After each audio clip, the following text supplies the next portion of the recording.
So I've been sent this product by Car ABC to install onto my bike. So we're going to be doing a in-depth review of it, an installation and an unboxing. I did receive it from them. I am not being paid, just so that you know.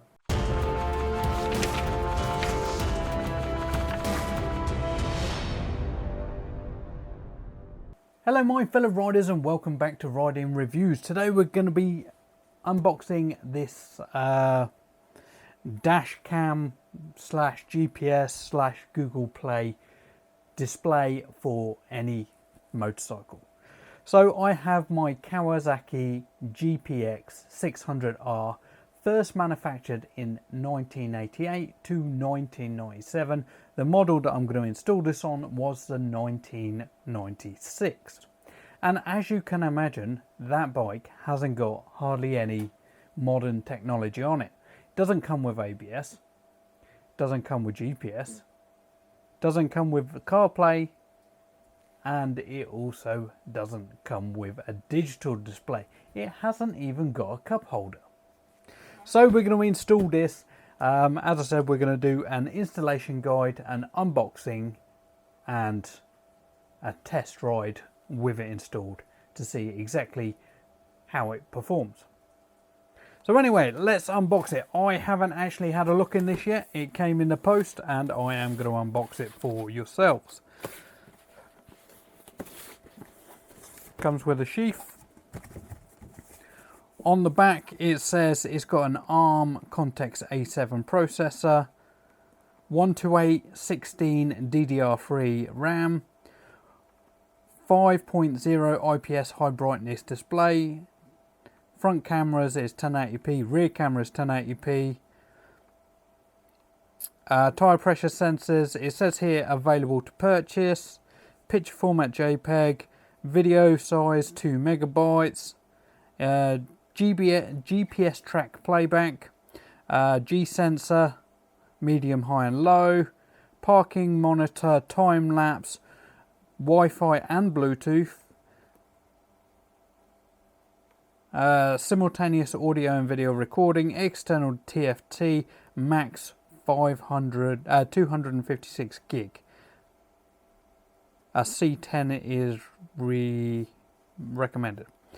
Loop recording, emergency accident lock, longitude and latitude, altitude, compass, app and iOS, Android, video editor, watermark. I don't know why there would be a watermark on it. One key lock, microphone 360 degrees plus voice reduction, external speaker, Play to PC available to purchase, stores temperature, operation temperature, input voltage 12 to 24, and it works with video, Windows 7, whatever. So it comes with this, it feels like foam for your airbox. Looks like it comes with a device itself in nice packaging. This is supposed to be IPv56, so it is fully waterproof. There's that. I imagine that's the power lead, and these two are for the front and rear camera, and it comes with 3 mounting points and a GPS sensor on it. That's pretty good. I thought when it said GPS it was going to take the GPS off your phone, but obviously not. It has a GPS sensor built in. Get rid of that. Front camera or rear camera, whichever one that is. A mounting kit. Handlebar clamp. Another camera. This would be the camera wire. This would be the camera wire. Some sort of mounting plate. Oh, you can plug it directly into USB, it looks like. Or you can plug it directly into your battery.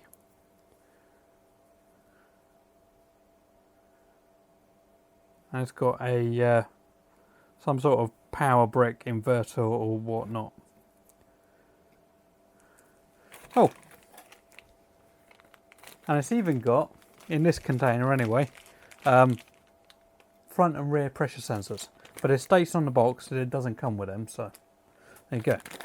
So what we're going to do, just because I want to check out exactly what it is, I have a solar panel that does USB. It is night, but I've also got a battery attached to it, so we are going to, before we put it on the bike, I'm going to turn this on. If I can undo this silly strap. So that's 1.5 meters, 2 meters long.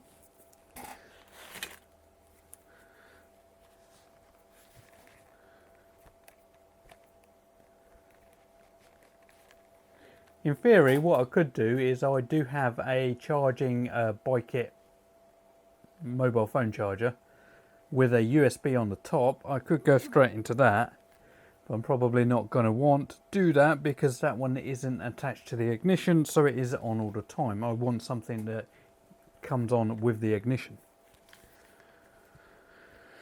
So we'll plug this in gently, and it has got a screw on attachment so you can't pull it off, and I plug it into my USB.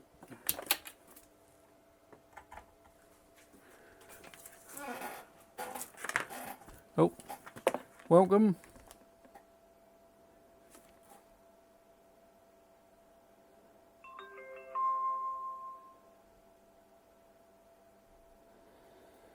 I haven't set any of this up yet, so we're going to have a go. I can't because I'm recording this on my phone, so I can't attach the GPS. So settings, you got pressure, speed. I don't know what the speed unit is, maybe it's in something else. Time settings, Wi-Fi, key, language, GPS, phone information, SD formatting, factory reset, app information. Just so you know,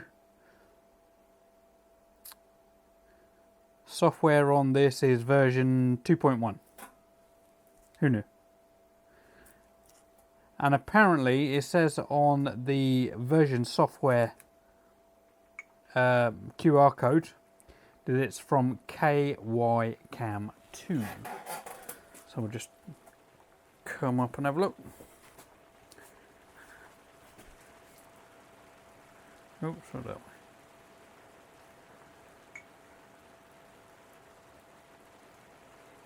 Not going to go into all that yet.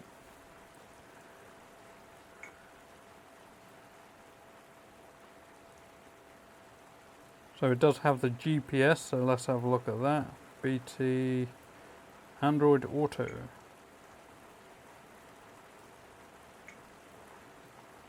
So yeah, I need to connect that anyway. CarPlay, replay. Yeah, so until you actually attach it to something, we're not going to be able to do much. But let's attach one of these cameras just to see on the quality.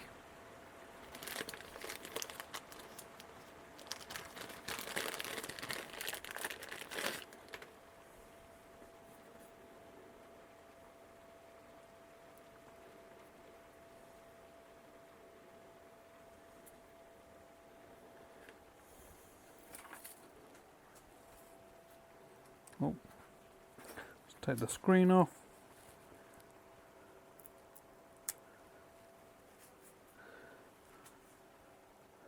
So the lighting conditions in here are not great, but as you can see me. Oop, and dropped it.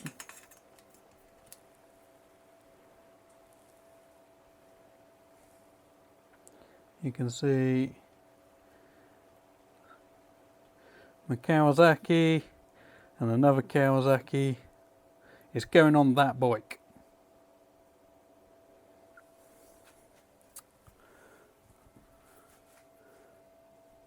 Ooh.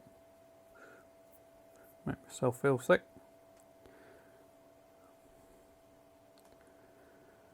So anyway, yeah, we are now going to do an installation onto the Kawasaki and see how it goes here. But this picture quality is actually really good for poor lighting conditions. So let's get on with it.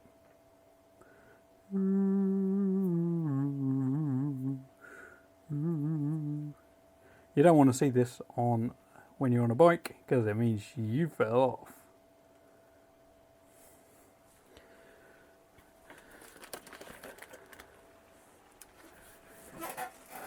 So I'm going to have a play for a little bit. We're going to do an install video on the motorcycle itself, and then we're going to do a test ride video.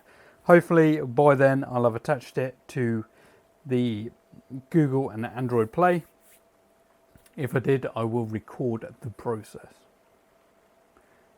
But yeah, stay tuned.